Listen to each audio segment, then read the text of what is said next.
はい、こんにちは。今日はですね、アフィニティデザイナーっていうアプリを紹介していきます。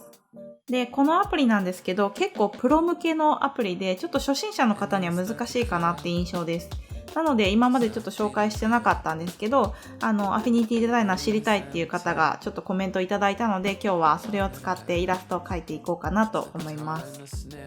で、アフィニティデザイナー何かっていうと、ラスターデータとベクターデータが一緒になったアプリです。でもっと簡単に言うと、イラストレーターとフォトショップが、ガッチャンコしたようなアプリになります。で、機能がたくさんあるので、すごいいい絵は描けるんですけど、その分慣れるのにすごい時間がかかります。なので、初心者の方はちょっとおすすめしないですね。で、今日はですね、全部紹介しきれないんですけど、ある程度こうやって使うんだよみたいなところをお伝えできればなと思ってます。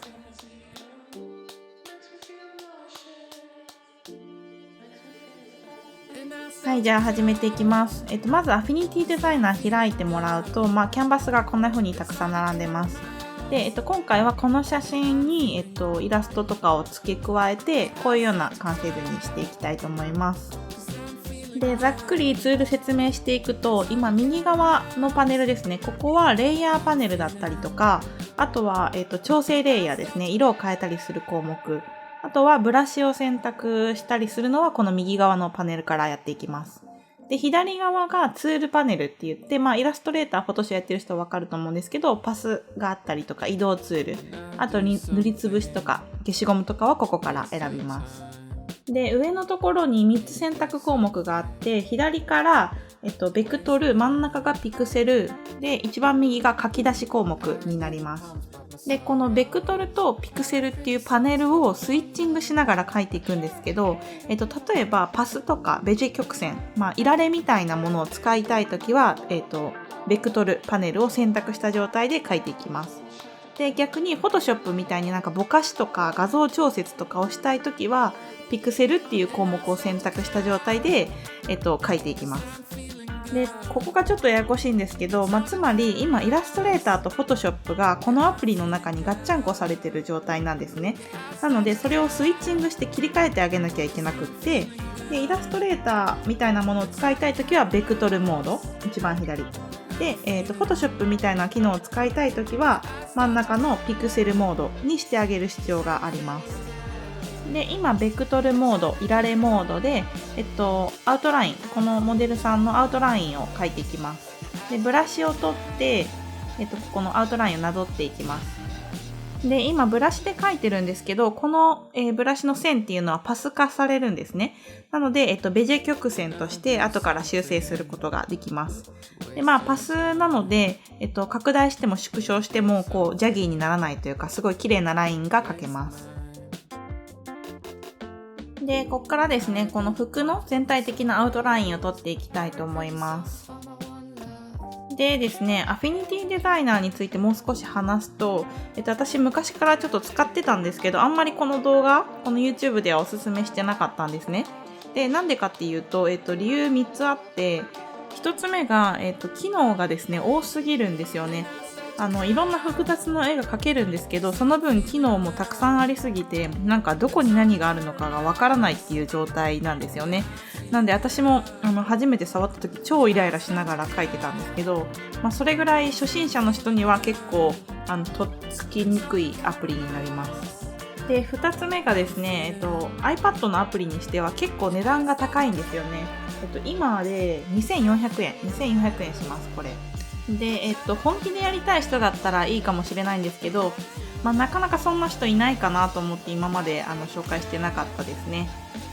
で、3つ目なんですけど、3つ目は、もう少ししたらですね、これと似たようなアプリが、出るはずなんですよ。Adobe からプロジェクトジェミナイっていうアプリが出るんですけど、それどういうのかっていうと、この同じようにラスターデータとベクターデータっていうのが1個のアプリの中に入って、それを切り分けてお絵かきができるっていうアプリがプロジェクトジェミナイっていうのが出るんですけど、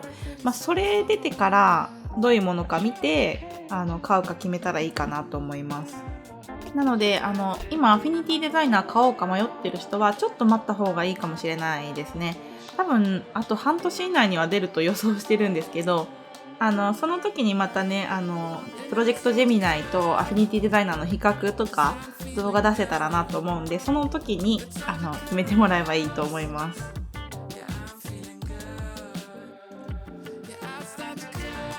で、こんな感じでアウトライン完成です。で、今、レイヤーパネル見ると、今このパスの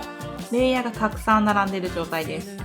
で、普通に書いてると、どんどんこのパスのレイヤーが追加されていって大変なことになっちゃうので、アフィニティデザイナー使うときはまめにグルーピング化することをお勧めします。で、次なんですけど、今、ベクトルモードなんですけど、これをピクセルモードに切り替えます。ピクセルモードっていうのは、フォトショップモードみたいな感じです。ぼかした表現とか、あとグラデーションで色をつけたいときは、このフォトショップモード、ピクセルモードじゃないと作れないです。で、あとはブラシがたくさんあって、ピクセルモードの方が、ブラシを使って表現したいときは、このピクセルモードを使って絵を描いていきます。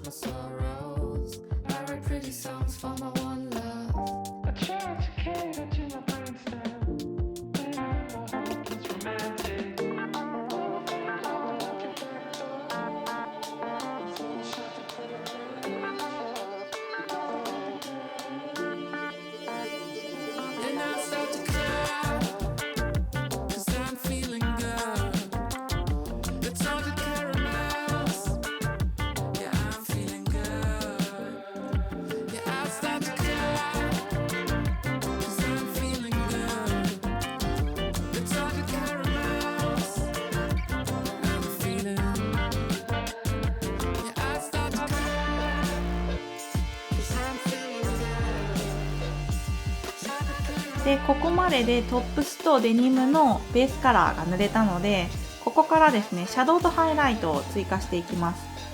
レイヤーパネルからプラスで新しいレイヤーを作って、そこにですね、違う色で色を塗っていきます。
Something to waste your time. You do something to waste mine.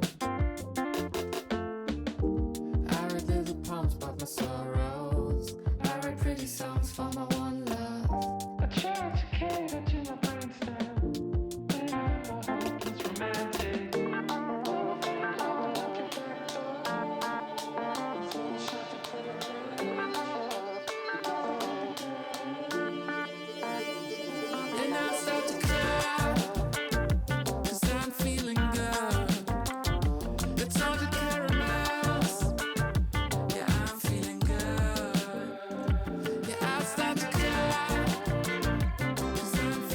で、こんな感じでだいたいシャドウとハイライトのところも色が塗れました。で、色を変えたい時なんですけど、ここの調整パネルのところを押すとカーブとか、カラーバランスとかがあるんで、今ちょっとカーブを押してこの画面をですねスライドさせたりすると、こうやってカーブの、調整が適用されて色が変化します。で、他にもいろいろ色を変更する項目たくさんあるんで、ここから変更してもらって、好きな色になるまでやります。で、そしたらレイヤーのところに調整レイヤーとしてここ表示されているので、また後から変更することもできます。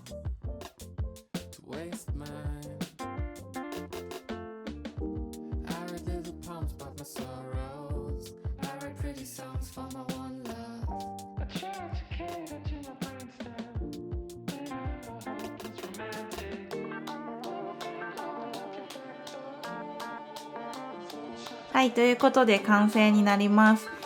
最後レイヤーのところを見るともうこんな感じでレイヤーがたくさん並んでます。しっかりグルーピングしてあげないともう本当にわけわかんなくなっちゃうので、グルーピングしてほしいなっていうのと、あとアフィニティデザイナー使うときは今自分がベクトルモードにいるのかピクセルモードにいるのかどっちを操ってるのかっていうのをしっかり理解した状態で書くと結構うまくいきます。で最初のうちはやっぱり使いにくいんですけど、やってたら慣れてくるんで、慣れてきたら結構すごいものも作れるようになってくるんで、ぜひ興味ある人はチャレンジしてみてください。ということで最後に、サインだけ書いて終わりたいと思います。サイン書くときはさっきピクセルモードだったのをベクトルモードに切り替えて書いてます。はい、ということで今日は以上にしたいと思います。最後まで見てくださってありがとうございました。